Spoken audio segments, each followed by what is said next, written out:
When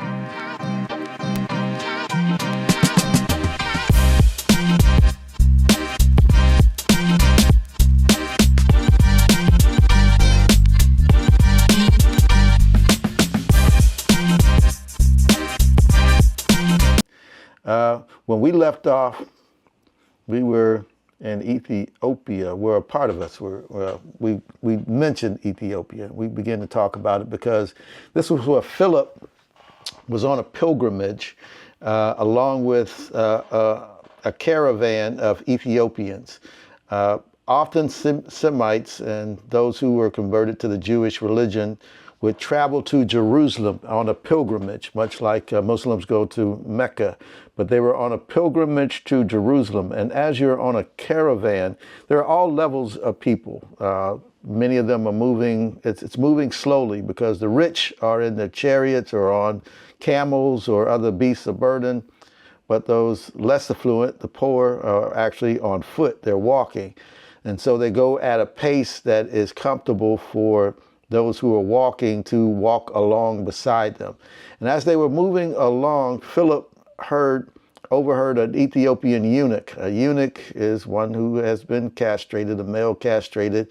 Usually they put them in positions of authority around concubines and things like that. So their desire, their testosterone level and all those things have been totally obliterated. So the concubines are safe. But this one had rose to a high position. I believe he was like a treasurer, and he was reading from the book of Isaiah. And Philip overheard and questioned whether or not he understood what he was reading and who the subject of that scripture was about, because he was reading something about the coming Messiah. Philip was invited into the chariot, to break down the scripture, the story of Jesus. And as they rode along, the Ethiopian was converted. He asked to be baptized. They stopped. There was a river nearby, and he was baptized in the river. And he was one of the first converts to Christianity.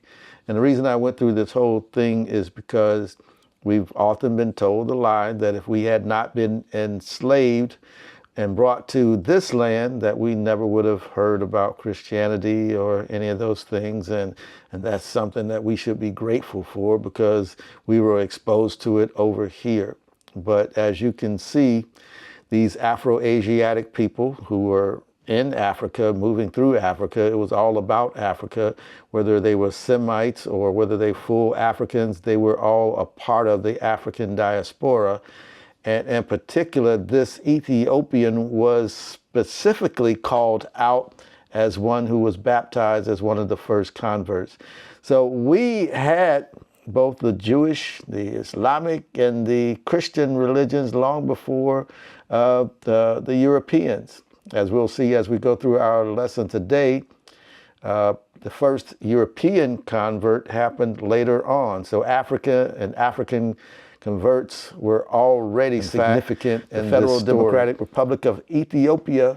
Is huge. It's large. There are 128 million inhabitants in it. It is the 13th most populous country in the world, the second most populous in Africa, after Nigeria, and the most populated landlocked country on earth. And that's why there's so much conflict between Ethiopia and Eritrea, because they have access to the sea, and Ethiopia without that access is landlocked.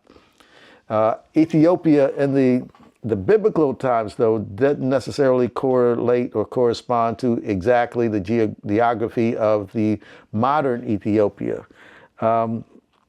Ethiopia is the most relevant to human history because that's where Homo sapiens emerged out of. The fossil that they call Lucy, the skeletal remains in the skull that they call Lucy, that emanated out of Ethiopia. That's where it was found. So Homo sapiens actually came out of here. Ethiopia in the Bible days was known by many names: Cush, both with the C and a K, which now is more closely aligned with Sudan. Aksum, which was down towards the southern end, more towards the Horn, which is now closer to where contemporary Ethiopia is. And Abyssinia was another name, given to the area. Abyssinia, you may have heard of Abyssinian Baptist Church. That's the church where Adam Clayton Powell preached up in Harlem. So Abyssinia, Coptic, all those things are related to Ethiopia. So they have a rich and long history of Christianity. And actually there is a place called Lalibela there in Ethiopia. And that's the video that I wanted to show you this morning. Lalibela was named after King Lalibela, who had been to Jerusalem. He had visited Jerusalem. And then after the city was destroyed, he wanted to create a new Jerusalem. And that's what he attempted to do in the 11 constructions that were carved out of basalt, out of pure rock. They created these chapels. Thank you, thank you, thank you. So, it was long enough, bro. Thank you. Very welcome. Oh my God. Oh my God.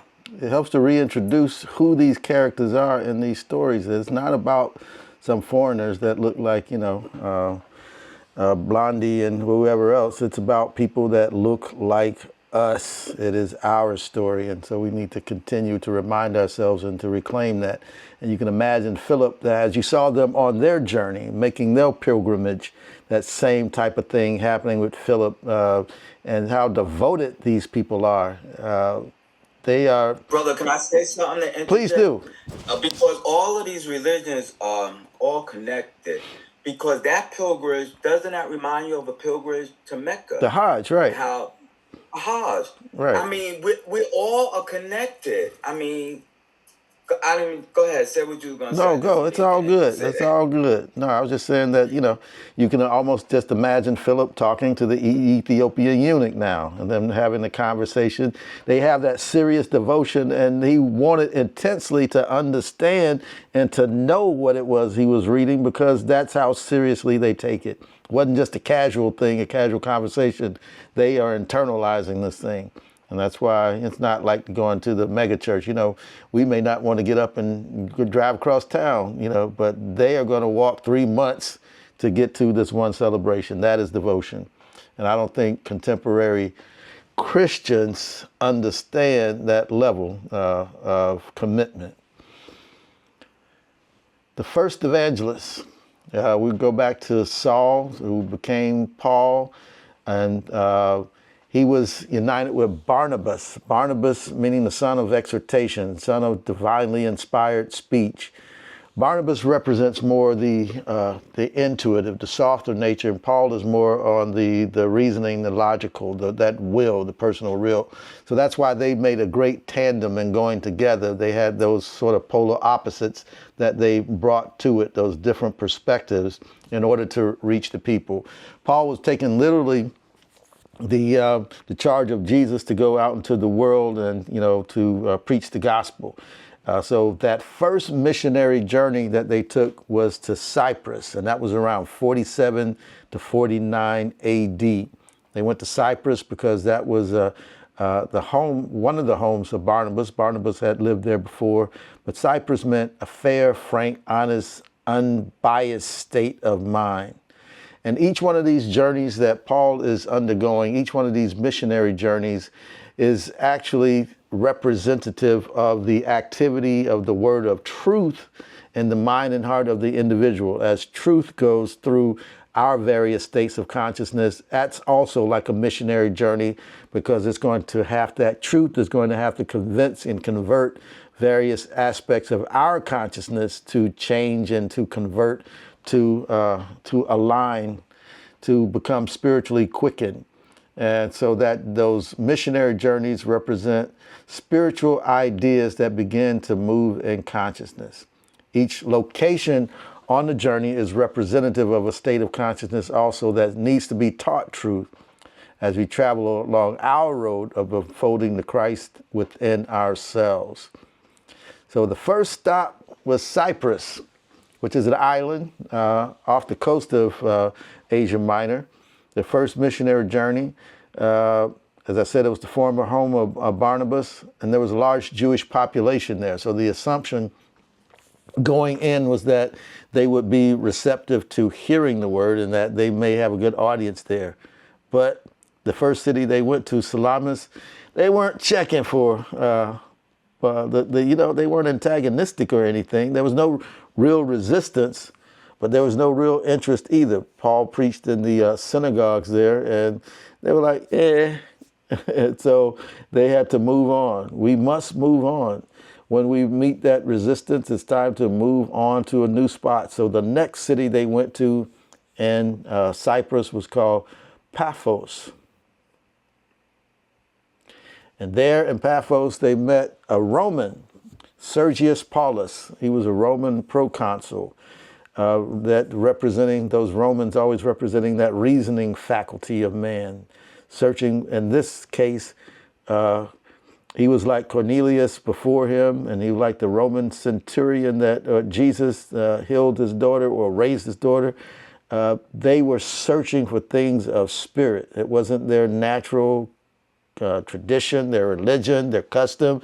They were invaders in a foreign land, but they knew that even though they were in positions of authority, there was something more that their human authority didn't cover, and they were searching for spiritual authority, and so they were open. Sergius Paulus introduced Paul to Bar Jesus, Bar Jesus, also known by the Greek name of Elymas. He was a Jewish sorcerer, and he was trying to, he was actually a hater. He was trying to sabotage Paul in his work. He wanted to have the power of the Spirit, but he didn't want to go through what the conversion that was necessary to attain it. So Paul and he got into it, and Paul ended up casting something on him where it created a temporary blindness. Paul, I guess, was familiar with it because he'd gone through the same thing in his state of conversion. Sometimes when you're exposed to the truth, the glaring light of it is so bright that it temporarily blinds you in the physical, but also in the metaphysical. We're talking about that he was knocked off his horse like a deer in the lights, that temporary blindness. And so Sergius, witnessing this, became the first Gentile to convert to Christianity. The first Gentile. So that was the first convert. Paul wrote that he found the Gentiles to be more receptive to the way than the Jews. And I guess in a way that actually makes sense when you think about it. They don't come with the bias. They don't come with the culture and the tradition. There's a greater chemicalization that probably happens with them because they have to unlearn so much of what they had learned and see this in a new light because it's antithetical to what they may have been taught or expecting. And, you get looking for a messianic hope. And so many people have come before saying they are the Messiah that you begin to have an air of skepticism and doubt. So it's understandable that if you're a Gentile, you don't have any of that baggage that you're carrying along with you. And so you're more open to what makes sense or what resonates with your spirit. And so that's why Paul found his mission more readily received by Gentiles than by Jews. Now, there was a young man who was journeying with Paul and Barnabas by the name of John Mark. John Mark was the son of Mary, and they speculate that this was the Mary whose house the upper room was in. That same upper room where the Spirit descended upon them at Pentecost, the same upper room where Jesus had his Last Supper. John Mark was the son of Mary, but he was a youth, and going on this mission, this missionary journey, wasn't an easy one because they had to face a lot of different people who were not necessarily receptive. They're going against Jewish hierarchy and Jewish establishment. They're Roman occupiers. There are a lot of hardships. This was before they didn't have SUVs and all that to make the journey comfortable. So John Mark, he got a little fed up with it. And when they sailed again to Asia Minor, he cut out, then he left and returned back to Jerusalem. He found it a little better at home. This myth, Paul, he got a little bent out of the way about it. And so that state that John Mark represents is that unstable state of mind that abandons truth when it gives there's that little bit of hardship that is encountered. We may come with good intentions, but when we begin to meet some resistance, the obstacles that come along the way, there are those who say, well, the other path was easier. Same thing that happened, we found with those who were recently freed from our enslavement over here. Sometimes they begin to look back and say, well, things were a little easier when I had it back then. Harriet Tubman had to bring out a pistol sometimes to remind folks, no, you're going to be free whether you want to or not, because we get comfortable. It may not feel good in all the situations that we're in, but there's not enough discomfort to move us away from them. Sometimes you have to feel the pain of discomfort. You have to touch the flame and feel the full effect of the fire before you are willing to move on. So it's that unstable state of mind that abandons truth, abandons the way when there's evidence of hardship. So John Mark left. The next stop on their way was Antioch. Antioch was a port city, the same port city that they traveled out of to go over to Cyprus. They returned to Antioch. Antioch represents those religious thoughts that are antagonistic to deeper truths. In Antioch, we have our first record of the sermon by Paul. We know he preached before, but the scriptures actually have like a portion of what he preached as he talked about how Jesus was the Messiah that had been prophesied of old, and that the miracles that he performed and all these things that were some representative of him fulfilling those prophecies. This was in Antioch that Christians were first called Christians. Those followers of the way were first called Christians. And this was done in a derisive way. It wasn't done with affection. They were mocking them. But sometimes when you're mocked, you take on that and you deflate the energy of it. And that's the ongoing argument that we sometimes have in our culture about the N-word versus non-use of the N-word. Is it something that we can appropriate and say that, you know, we've added love to it, or is it forever something that should be left alone because of how it came out of it? I've heard great scholars on both sides of it.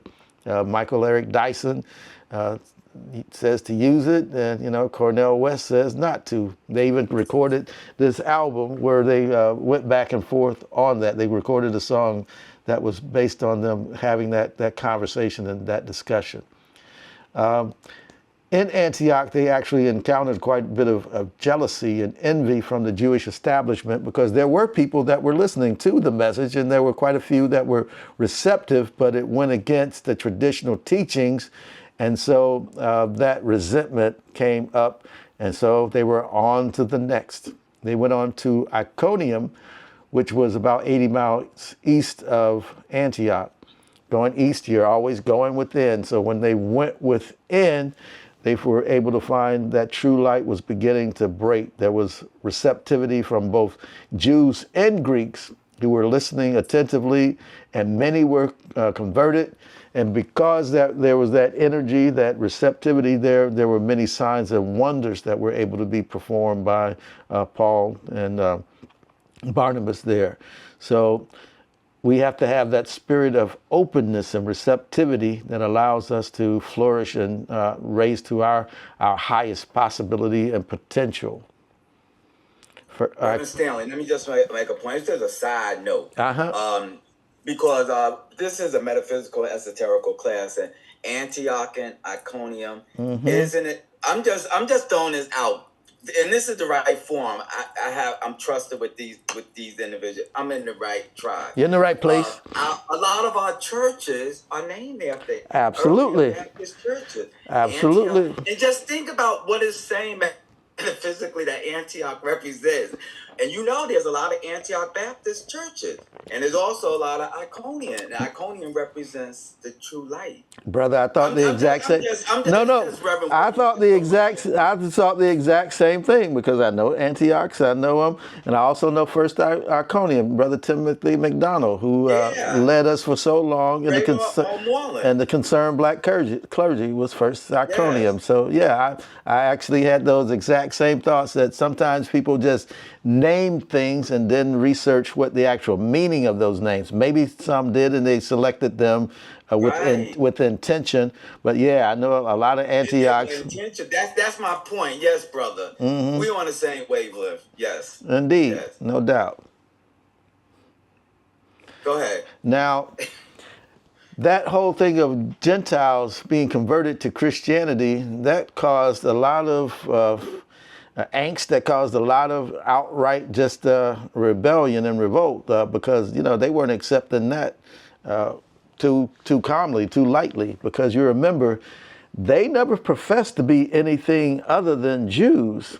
They were called Christians as a mocking thing, but for them, they were just seeing Jesus as the fulfillment of the Old Testament prophecies. So they saw no separation between them and the Jews themselves because it was just the unfoldment.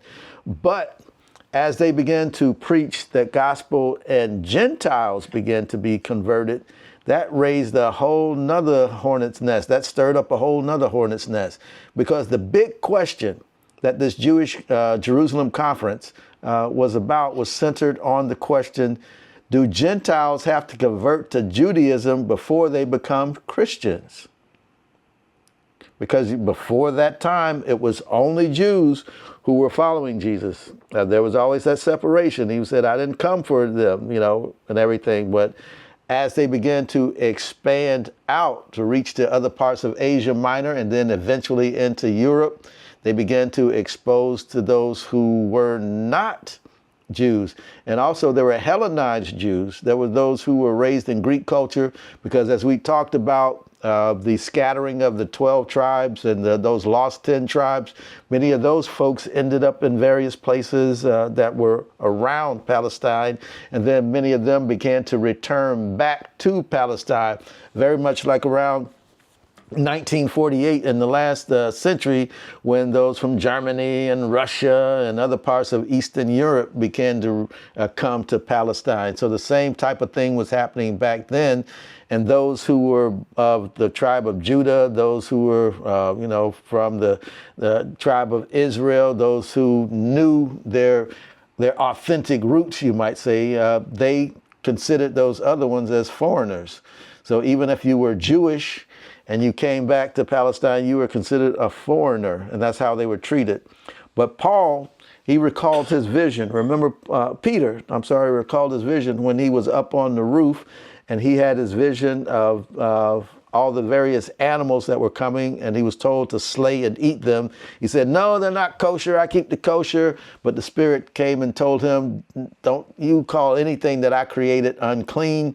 And he interpreted that wisely as anything I created, or any people that I created, not to call them unclean as well. And he opened his heart to accepting Gentiles into the way.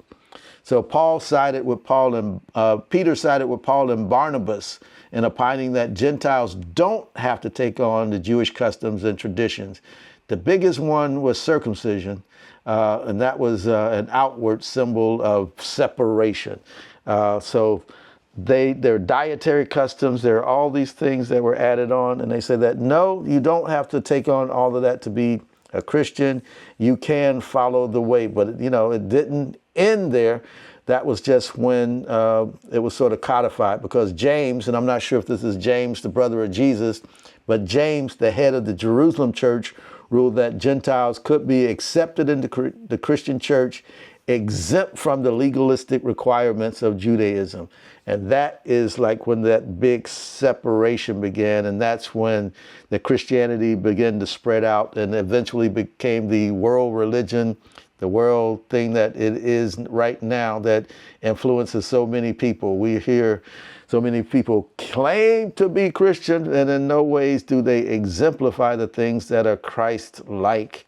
That people who claim to be Christian but yet stand behind a person who is the antithesis of what everything Christianity is supposed to be about, and they are comfortable with that. But as we can see, what we have created here and termed it Christianity in no wise looks like what the original Christianity looked like or how it evolved and how it came about. I'm sure Jesus wouldn't even recognize what we've created and crafted and all these little things that we've adorned and added on and, bedazzled to create this thing. But we wouldn't recognize Jesus. We wouldn't recognize him. That's right. Okay. Question. Yes. Okay. You got James, and you were saying you don't know whether he was the brother of Jesus. Mm-hmm.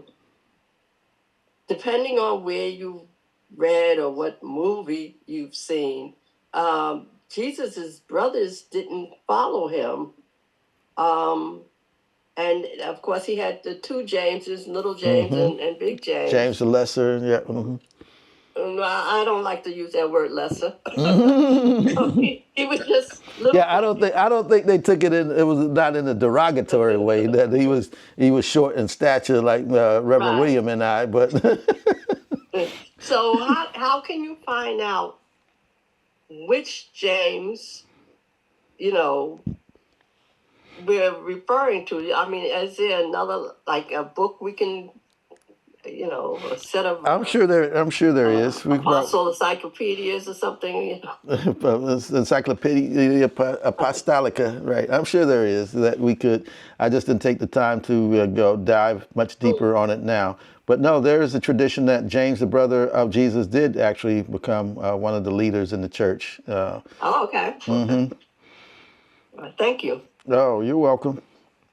But James sided with the progressive element. And we've had those splits before, the progressive versus the conservative. Even in the black church, there was the National Baptist Convention and the progressive. There you go. Right there. I grew up on the progressive and the national was big. All these separations, and we all under the same umbrella. Right. But even in New Thought. Even in New Thought. Exactly. Separation. Exactly. Don't get it twisted. No. Actually, probably is more separation in New Thought than the traditional ones because we are more independent in our thinking and less likely to follow under those banners of those big organizations. We might say we're in unity, but even Hillside is Science of Mind. Right. Mm-hmm. Because even Hillside is not literally a unity church. I mean, so we espouse a lot of unity principles, but no, we're independent as well. So we're independent thinkers. So it's hard for us to get codified and united as one, but that is fine because that's the essence and the spirit of what Jesus taught. It's an individual journey, and that's why this class is called The Bible in You. Not in your Bible ain't my Bible. We got different versions, different translations. We got different gospels. We're going to get the gospel of each one of us tells our story and the good news of how that was revealed and unfolded in us. And that's literally all the gospel means is the good news, the preaching of. And I always say this, the Bible is just a dead book until you make it come alive in you. And that's what this metaphysical teaching does. It makes it come alive in you. And that's why it's the Bible in you. That it's just a dead book, y'all. Yep. A collection of books. Biblios. The library. Biblios. So this contention, as I told you before, Paul wasn't feeling John Mark after he flaked on him in Asia Minor, but Barnabas still had, he said he can rock with us. He still had the little trust in him. And you don't take it as a negative necessarily, but Paul was just at that point, the word of truth was exercising judgment, discernment. Yes, Cheryl. Just answer what Gail brought up about James. We can go to the Metaphysical Bible Dictionary. Mm-hmm. Fillmore makes a distinction between two James that are mentioned. Go ahead and read it for us. All right. James, son of Zebedee. Mm-hmm. That was John's brother, right? This James was a disciple of Christ and brother of John. James, the son of Alphaeus, was also a disciple of Jesus. To distinguish him from the other James, he is called James the Less, pardon the less. And mention is made of James, the Lord's brother. He was one of the apostles, and some think him to be the same person as James the Less. So he goes into more there, but I don't know if you want But as I said, yeah, Jesus' brother was a part of the apostles, so he did follow along. So even though Jesus, he's not the son of Mary, but the stepbrother birthed by their father. Mm-hmm. So which brings up a whole interesting thing as well, because if you go with the lineage, if you believe in the pure immaculate conception, that then there was no biological contribution by the father, then Jesus would not be of the lineage of David, because the father was of the lineage of David. But we're saying that he didn't contribute to him biologically. So, there are all these things that come up when you begin to take this thing literally as opposed to metaphysically, because we also know that virgin can be interpreted simply as a young woman and not necessarily as one who has not had sexual relationships. So what we always try to do is find the truth behind the stories. And the truth is not necessarily say I'm looking for historical accuracy or any of those things, geographical or political, but it is the truth of what it reveals about us as we journey on this this missionary journey to unfold the Christ, to reveal the Christ within us. So Paul and Barnabas separated.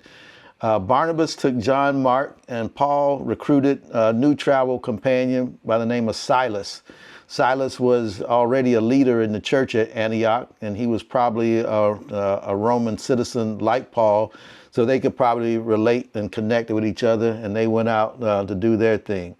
Barnabas was imagination, Paul was the word of truth, and Fillmore says that at some point the imagining faculty of the mind coupled with the spiritual insight is necessary in order that the truth may attain prominence in consciousness.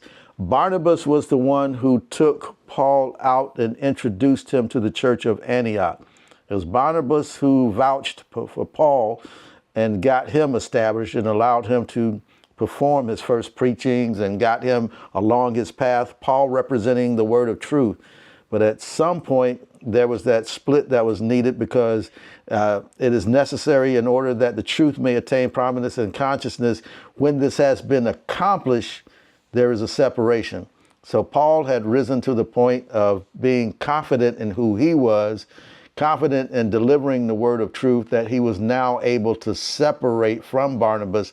And they were able to split and do their own thing. And that's what happens within us as well. That's saying when we reach that level of confidence in our consciousness, we're able to move on with the word of truth. Because Paul, along his journeys, had many companions. And each one of those companions represents something that had to happen, something that had to help to augment the word of truth within him to make it more whole and more complete as he was in his delivery. Now, Paul was not without controversy, still without controversy here. He is described in the book as not being the most handsome man there was, that there are some physical deformities that may have been happening. Paul even said that he had a thorn in his flesh that was never fully explained or defined. I've heard a whole bunch of speculations on different things one way or the other. Some said that it was, that he had a tendency to be this way, that he may have been homosexual, or there's been all sorts of things about Paul. But also there are some Christians who they separate the Pauline gospel, a word, from the gospels, the words of Jesus, like in the I wish Lisa was on today, because she was raised in under Reverend Albert Clegg, the Shrine of the Black Madonna. They totally de-emphasized the teachings of Paul and concentrate more on those gospels and things. So Paul was not without controversy, but Paul authored many of those letters that went out to the the evolving congregations, the new congregations. So a lot of the books that we read, Galatians and Romans and Corinthians and all those things, all those came out of Paul. And each one of those were letters of instruction that each one of those congregations represented a different attitude. It's almost like in Revelations when they talk about the 7 churches. Each one of those churches represents some spiritual aspect of ourselves. Each one of these congregations that Paul went to, these emerging congregations, also represent some aspect of ourselves as well. So after they split, they visited Lystra, which was a destination that Paul had went with Barnabas on their first missionary journey. And now on the second missionary outing, Paul and Silas went back to Lystra. This was a return visit for Paul. And there they found Timothy. Timothy had a Jewish mom and a Greek father. And so this was a young man who they recruited who could replace John Mark. John Mark was a young man as well, and they needed that energy and vitality when you're on a mission. You need some young energy. You need some strength. You need that vitality to help you along the way. And Paul developed a sort of a fatherly affection for Timothy. Timothy represents an idea in us that has inception and a union between our intellectual reasoning, and that was the Greek father, and our inner spiritual qualities of faith and love, which was the Jewish mother. So he was the sum total of those two, and that's what he represents for us. It is inspired reason united with faith and zeal. Remember, Timothy was the one who famously was encouraged by Paul to study to show thyself approved. And so that's what Timothy represents, that zeal to learn, but also it's that balance, the emotional and the logical. That's that balance that we're always looking for, and it always keeps coming out. The ones who shine are the ones who ultimately manifest those things. It's the left and the right brain, the male and the female, masculine, feminine, logic and emotion, yin and yang. It's that same duality, that balance that we're always looking for. Now, also joining them along this journey was Luke. Luke was the one who actually wrote the book of Acts. He wrote the gospel that bears his name, Luke meaning luminous or enlightening. He joined the journey, and now we had the Fabulous Four, the Fantastic Four, who would next sail on to Europe. So we had Paul, we had Silas, Timothy, and now Luke documenting it all. Luke was a Greek physician, again, the author of the gospel bearing his name, and the book of Acts, which was like a continuation of that gospel. Luke is that phase of intelligence that has to do with keeping the body well. Paul and Luke working together symbolize the converted will and spiritual illumination, uniting and presenting the healing and spiritual ministry of Jesus Christ to the entire being. This is emphasizing that it is a holistic ministry, that it encompasses the whole of our being, the physical, the emotional, the spiritual, as the mental, all of those encompassed in the one, that you can't address any one part of those and leave those others, or you can't address any of the others and leave one out. We have to have that total effort as a complete humans, the complete ministry. That's why Hillside is a wonderful thing, in that we will have those various healing methodologies come and be presenting themselves. The first time I got into an oxygen tank, well, the only time I got into an oxygen tank was there at Hillside when we used to have those fairs, candling, doing the earwaxing and the iridology and all those things. We're open to all those modalities because all of them are sound therapy. And yeah, all sound therapy. We're gonna have that tomorrow at 9 a.m. Yep, the ringing of the bowl. And that sound therapy has now progressed to the point where the musicologists, they know what notes and what frequency that is, and they can recreate those, and you can play those, and they can get you into those states, those different brainwave states faster and quicker, so that we have the traditional modalities of using meditation and the sound waves from the bowls, and sometimes those ancients knew what they were doing.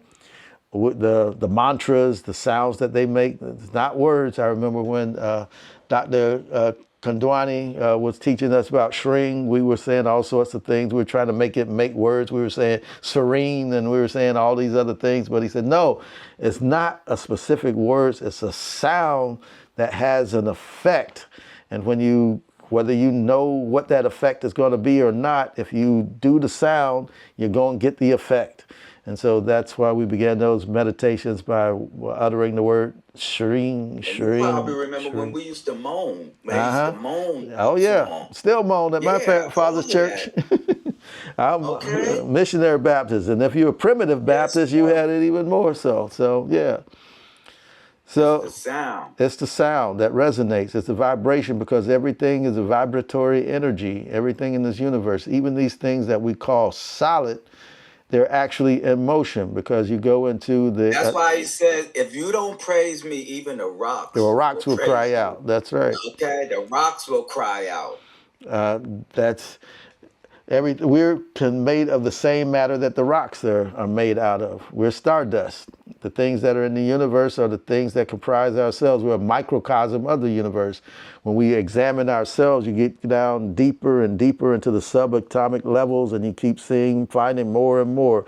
We used to think this was the smallest particle. Then we thought this was the smallest particle. Then we thought the quark, and then the nano, and then this. And you keep finding that there, and in between those particles, there are spaces in between those. So it's a fascinating journey when you go within. As above, so below. When you look up, it teaches you about what's down, and then when you look down, it teaches you about what's up. It all works together. So Luke represents that luminosity, that enlightening, that intellectual perspective that he brought to it as an academic, as a physician. You know, he was more than a fisherman, so he had the capacity to articulate better and to express it better, to document it. And that's what we get from his gospel and from the book of Acts. On from there, they moved on to Laodicea, where they met Lydia. She was a Gentile seller of purple. Now they were officially in Europe. Purple is an interesting thing because the dye was extracted from a process that included crushing several different mollusks or seashells of different kinds, and each shell could lead a different variety of the purple. But also they had to crush like the dye sacks within them, leave them out to dry. And so the process was arduous, and then they dye the silks. And that's why purple was an expensive item. So she was actually in a lucrative profession. She had a craft, but that craft paid a lot. So she was actually probably a pretty wealthy merchant, but she was still a Gentile. And so there was that separation between them. She extended herself by inviting them to come and break bread with her in her home. And if you've ever had Dr. Rocco talk about the significance of breaking bread with the Semite, that was hugely important. That was how you let down all those barriers. In fact, he talks about it there being a ritual to the invitation to have lunch or dinner with somebody, because you would extend the invitation, they would deny it, they'd say no, they'd extend it again, and they'd say no, and then they extend it again, and then they say no, and finally you basically almost physically drag them and they capitulate to it. But that was a part of the process, a part of their culture. It showed how sincere you were in wanting them to be a part of breaking bread and salt. and the salt that was used, because salt was a valuable commodity back then that was traded. Salt was almost as valuable as gold because it was both a preservative and a seasoning. So when someone broke bread with you and had shared salt with you in any way, that was saying that there was a very intimate connection. So there, again, one more barrier between the Jew and the Gentile was broken down when she invited them and they accepted to come into her home and have to break the bread with them. This is that phase of intelligence that, no, that's from the previous one. I can get rid of this. But that was important because Lydia was the first European to accept Christianity. That's important. We've already had the Africans, we've had the Ethiopians. Even if you don't count the other ones as being Africans, even if they were, we've already had Africans accepting this new conversion before one in Europe did. So there were some Europeans in Palestine that did, but they come to Europe itself, and this was the first European continent on their continent, on their land, that accepted Christianity. So we have an even greater right to this whole thing than the Europeans. So again, don't get it twisted and don't be deceived and think that we are less than in this thing and almost be embarrassed about saying that you're a Christian. Now, I'm not saying you have to say you are anything. You can say that you're non-denominational, you're Jewish, you're Muslim, you're Islam. I would generally say I'm everything, you know. Hindu, I'm this, I'm that, because nobody has a real perspective on the truth. But we shouldn't shy away. There are people who shy away from the Bible, even some in New Thought who don't like to quote from the Bible because they think it's old school and everything, and they shy away from it. But what we're saying is that the Bible, when read properly, is just another way to reveal the truth of who we are. You'll see many New Thought things that don't quote Bible verses and everything, but we embrace it. Science of mind. Uh-huh. Science of mind. Yep. Yeah. So we're trying to say that the Bible is just another tool for us to understand ourselves. Nobody has a monopoly on truth, and nobody has... Say that again. Nobody has a monopoly on truth. Say that again, brother.